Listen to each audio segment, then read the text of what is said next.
Meu nome é Natália, tenho 35 anos, sou de Gomel, moro em Borisov, uma cidadezinha provinciana tranquila na Bielorrússia.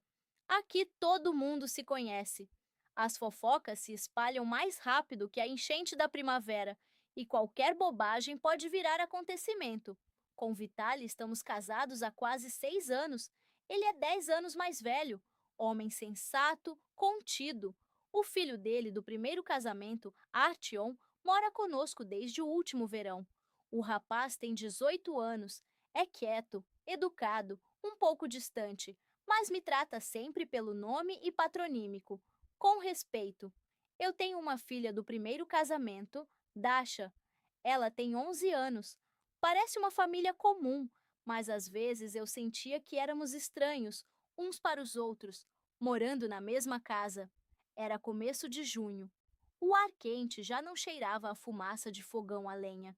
Cheirava a ervas, a cerejeiras em flor e a asfalto quente de sol misturado com gasolina.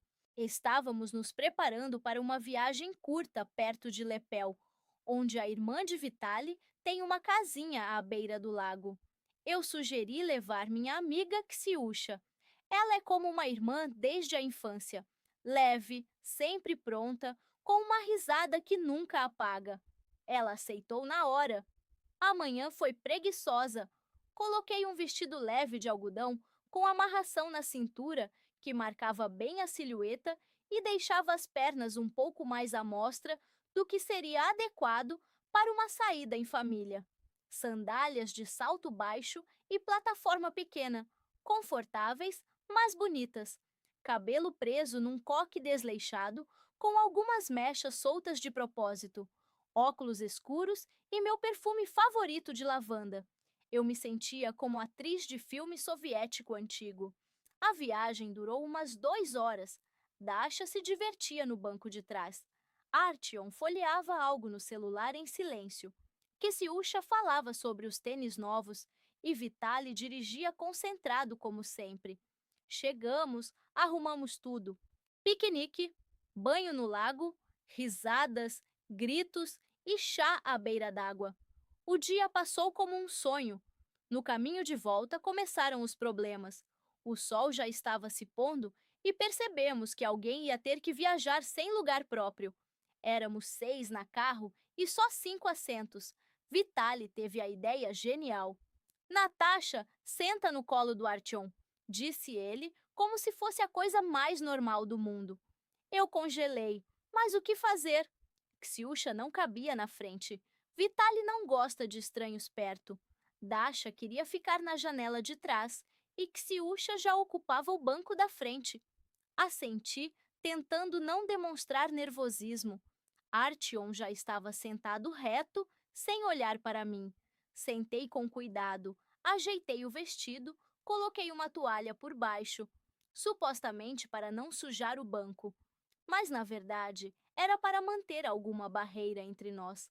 As mãos dele estavam coladas ao corpo, olhar fixo na janela. Senti ele ficar tenso, quase parando de respirar. No começo, tudo foi suportável. Ksiusha contava como o ex dela virou barista em Minsk. Dasha cochilava. Vitali ligou o rádio. Tocou uma velha música bielorrussa de rádio.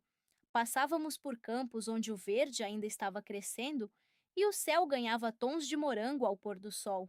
Depois começou. O carro pulou numa buraco. Eu escorreguei um pouco para baixo. Na prática, sentei completamente em cima dele. Senti ele estremecer. Meu coração deu um pulo. Tentei me endireitar, esticando as costas, mas isso só deixou a posição mais evidente. Ele não disse uma palavra, mas a tensão entre nós virou algo palpável. Senti o vestido subindo, o tecido roçando nas bermudas dele. O ar ficou pesado de constrangimento. Coloquei a bolsa no colo, como se fosse para me ajeitar melhor. Mas, na verdade, era só para me cobrir. O calor do corpo dele, o cheiro de protetor solar fresco, a respiração. Tudo ficou de repente absurdamente perceptível. Lembrei a mim mesma que era só uma viagem de volta para casa, que eu era uma mulher adulta, que era só um mal-entendido. mas o corpo traía. A vibração da estrada passava por nós dois. Ele apertou os joelhos. Eu não ousava me mexer. Ele muito menos. O carro pulou de novo. Mãe, por que você está tão vermelha? Perguntou Dasha de repente, esticando a cabeça por cima do banco. Tá quente só, respondi, forçando um sorriso. Mas o olhar de Vitali pelo retrovisor ficou em mim um pouco mais do que o normal. Chegamos em Borisov em silêncio. Nos dias seguintes, tentei viver como se nada tivesse acontecido. Mas não era simples. As paredes da nossa velha casa de tijolos soviéticos pareciam ouvir e sentir o que eu tentava esquecer. Artyom me evitava. Quando eu entrava na cozinha, ele saía, baixava os olhos, prendia a respiração, e eu ficava desconfortável e ao mesmo tempo curiosa. Vitali quase não notava nada, mas eu sentia que algo no olhar dele tinha mudado. Ele começou a sair mais cedo para o trabalho, ficar mais tempo na garagem, falar seco. Talvez não soubesse, mas sentia. Naquela noite fiquei sozinha em casa. Dasha estava na avó em Jilobin. Vitali no plantão noturno. Artyom eu não sabia onde. Deitada no sofá de camisola de alcinha, mudava de canal sem prestar atenção. Pés descalços, dedos deslizando pelo chão frio. Cabeça cheia, corpo estranhamente tenso. Ouvi a chave na fechadura. Artyom entrou, jogou a mochila na entrada e congelou ao me ver. Peguei o olhar dele em mim. Ele não olhava nos olhos, olhava mais abaixo. Desviou rápido. Oi, soltou ele, passando por mim. Oi, Artyom, já comeu? Não, não tô com fome. Ele parou no corredor. O silêncio entre nós pesou como neblina depois da chuva. Fui até a janela, de costas para ele, e de repente ouvi os passos dele se aproximando. Parou bem perto, quase colado. Senti a respiração dele na nuca. Tia Natália? Na porta apareceu Xiúcha de macacão jeans, com um pote de pepinos em conserva e um sorriso banal. Vi luz na tua janela. Passei por aqui e pensei: vou entrar. Tô morrendo de fome, quase desabei na poltrona. Você chegou na hora certa, muito na hora certa. Artyom sumiu no quarto. A porta fechou atrás dele. Eu e Xiúcha tomamos chá, falamos bobagens, mas eu sentia o olhar dele atravessando as paredes. Aquele mesmo olhar. E por dentro, tudo queimava. Passou uma semana, mas as lembranças daquela noite ficaram cravadas em mim como farpas debaixo da pele. Tentei me comportar normalmente, preparar café da manhã, estender roupa no varal da varanda, conversar com Dasha sobre os desenhos dela. Mas toda vez que Artyom aparecia no cômodo, mesmo que por um segundo, meu coração acelerava. O olhar dele ficou mais insistente, um pouco mais ousado, como se estivesse esperando algo. Eu comecei a esperar também, embora tivesse medo de admitir isso até para mim mesma. Vitali parecia se afastar cada vez mais. Às vezes eu o pegava me olhando por tempo demais, com atenção demais, mas não perguntava nada. Homens no nosso país costumam ficar calados quando sentem que algo está errado.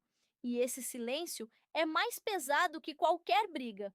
Numa dessas noites, cortaram a luz. A eletricidade falhava muito no nosso bairro. Nada novo. Vitali estava no turno da noite. Dasha dormia na casa de uma amiga. Ficamos só eu e Artyom no escuro. Peguei velas na gaveta, acendi uma e coloquei no parapeito. As sombras dançavam nas paredes, transformando nosso corredor antigo em cenário de filme velho. Tem uma lanterna no depósito, disse Artyom, mas a porta emperrou. Tem chave na fechadura, lembrei. E as dobradiças não são lubrificadas há anos. Ele assentiu. Vamos tentar juntos. Descemos para o porão comum. Velho, cheirando a poeira, concreto úmido e ferrugem. A luz do celular iluminava pedaços, fios pendurados, teias de aranha. Depois, a luz se apagou de novo.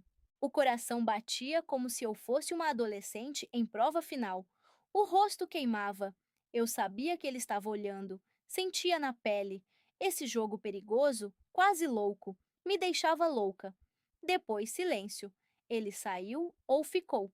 Meia hora depois, quando voltei para a cozinha, Artyom já estava lá, calmo, de camiseta, com uma xícara de chá.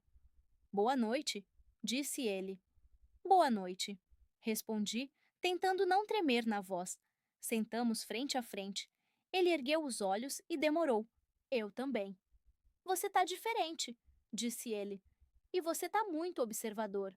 Sorri. Ele sorriu pela primeira vez em muito tempo. Algo mudou. Ele não se envergonhava mais, e eu já não conseguia fingir. Não tentava mais fingir.